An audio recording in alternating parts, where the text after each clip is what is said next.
Hello দোস্ত, আমি আগেই বলেছিলাম আমি ম্যাপিং ক্লাস করছিলাম, যার জন্য আমি এবছরের ছুটি এর জন্য বছর লাস্টে বেরোলাম। আর কিছুদিন ছুটি নিয়ে জাস্ট বাড়িতে যাচ্ছিলাম। বাড়িতে এখানে প্রচণ্ড ঠান্ডা হিসারে। আর এখান থেকে আমার ওল্ড দিল্লি থেকে ট্রেন আছে কালকামের, যার জন্য স্লিপিং ব্যাগ নিয়ে যাচ্ছি। আমাকে রাতে ওই স্টেশনেই থাকতে হবে। সকাল 6টায় আমার ট্রেন আছে। এখন যাচ্ছি, যেতে যেতে আপনাদের এই ভিডিও তুলে আপনাদের পাঠাচ্ছি। তবে আমার ভিডিও আসতে দেরি হয়ে গেল, কারণ আমি একটু কাজের মধ্যে ছিলাম, যার জন্য ভিডিও অনেকটা দিন হয়ে গেল। তারপর ভিডিওগুলো আমি আপডেট করছি। যাই হোক, এই স্মৃতি আমার থেকে যাবে, আমার স্মৃতি আমার কাছেই থেকে যাবে। নিউ দিল্লি স্টেশন পৌঁছে গেলাম। এখানে রাত হয়ে গেছে, সন্ধে হয়ে গেছে। সন্ধে বলতে রাত, এখানে সৈনিক আরামগার আছে, যেটা ওল্ড দিল্লি প্ল্যাটফর্মের একেবারে বাইরে, 1 নম্বর প্ল্যাটফর্মের বাইরে। আর এখানে পার ডে মানে একজন মানুষের, মানে একজন ব্যক্তি 20 টাকা ভাড়া, মানে 20 টাকা নেয় শোয়া খাওয়া দাওয়া ছাড়া, শোয়া, বাথরুম সব কিছু। আর 30 টাকা বলতে গেলে কি বলুন তো, যাদের কাছে ব্যাগ আছে, ব্যাগ রাখার জন্য ক্লক রুমের জন্য 10 টাকা, টোটাল 30 টাকা নেয়। আর এটা ডিফেন্স পার্সন আর যারা ডিপেন্ডেন্ট ওদের জন্য। কিন্তু অ্যাকচুয়ালি দেখতে গেলে আমি ভগবানের কাছে এটাই প্রচণ্ড কৃতজ্ঞ যে আমি একজন ডিফেন্স পার্সন। কারণ ডিফেন্স পার্সন অনেক কষ্ট তো আছে, ঠিক আছে, কিন্তু কষ্টের মধ্যেও এতটা সুবিধা আছে, সেটা তখন আমার প্রচণ্ড ভালো লাগে। যাই হোক, এখন এটা দেখুন, এখানে সব কিছু পাওয়া যাবে। এখানে প্রচণ্ড পরিষ্কার, সাফ সাফাই এরিয়া, মানে সাফ সাফাই আমি হিন্দিও কিছু কিছু জায়গা বলে ফেলছি। প্রচণ্ড পরিষ্কার এরিয়া। এখানে সিএইচডি আছে, ছোট, তা প্রচণ্ড পরিষ্কার এরিয়া। বিল্ডিং দেখুন, এই 2টো করে বেড থাকে এখানে। আর এখন মানুষজন শুয়ে আছে। আমি যখন রাতে পৌঁছেছি 10টা, সাড়ে 10টাও হয়ে গিয়েছিল।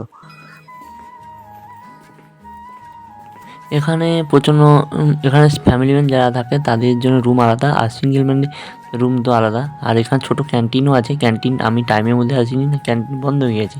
টাকা দিয়েই কিনে খেতে হবে, কিন্তু ঠিকই আছে। আর এখানে দেখছো, এখানে সব কিছু লেখা আছে কোথায় ফ্যামিলি ম্যানরা থাকে। উপরে বিল্ডিংয়েরও ফ্যামিলি ম্যানরা থাকতে পারে, সিঙ্গেল ম্যান দিয়ে আলাদা রুম।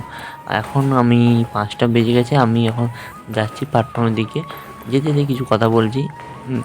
এখানে ওল্ড দিল্লিতেও যেমন এগনো প্ল্যাটফর্মের বাইরে আছে সৈনী আরামঘাট, নিউ দিল্লিতেও আছে।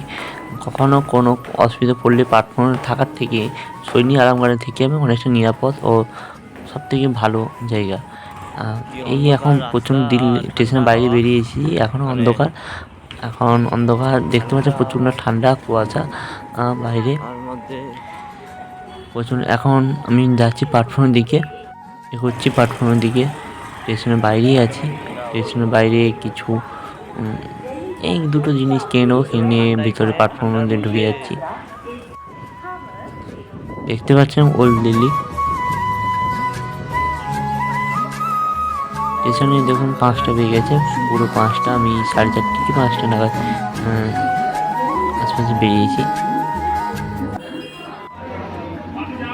আর আমার পরিস্থিতি কী বলুন তো, আমার এখন পরিস্থিতি, আমার লাইফে কিছু প্রবলেমের জন্য আজকে আমাকে অনেক দিন পর আমি এই স্লিপার ক্লাস ট্রেনে চলছি। নাহলে আমি বেশিরভাগ সময় দিল্লি থেকে রাজধানীতে যাওয়া আসা করতাম। তো ঠিক আছে, কোনো ব্যাপার নয়। মানুষের পরিস্থিতি মানুষকে বুঝিয়ে দেয়, সময় মানুষকে বুঝিয়ে দেয় যে কখন কী করতে হবে। আমাকে সময় বুঝিয়ে দিয়েছে ভগবানের একটাই কৃতজ্ঞ যে আমার পায়ের নিচে মাটিটা একটু রেখে দিয়ে গেছে। আমি একদিন ভাবতাম অনেক মানুষের সাহায্য করব, কিছু করব, কিন্তু আমি এখন নিজের পায়ের মাটিটা আমার আলগা হয়ে গেছে। যাই হোক, আমি চেষ্টা করছি উঠে দাঁড়ানোর জন্য। একটা গাছ যেমন গাছের উপর দিয়ে একটা গাড়ি চাপা হয়ে চলে যায়, সেরকম আমার উপর দিয়ে একটা গাড়ি চাপা দিয়ে চলে গিয়েছিল। এখন আমি উঠে দাঁড়ানোর চেষ্টা করছি। যাই হোক, হাওড়া স্টেশন পৌঁছে গেছে। সবাই ভালো থাকবেন, সুস্থ থাকবেন, ঠিক আছে।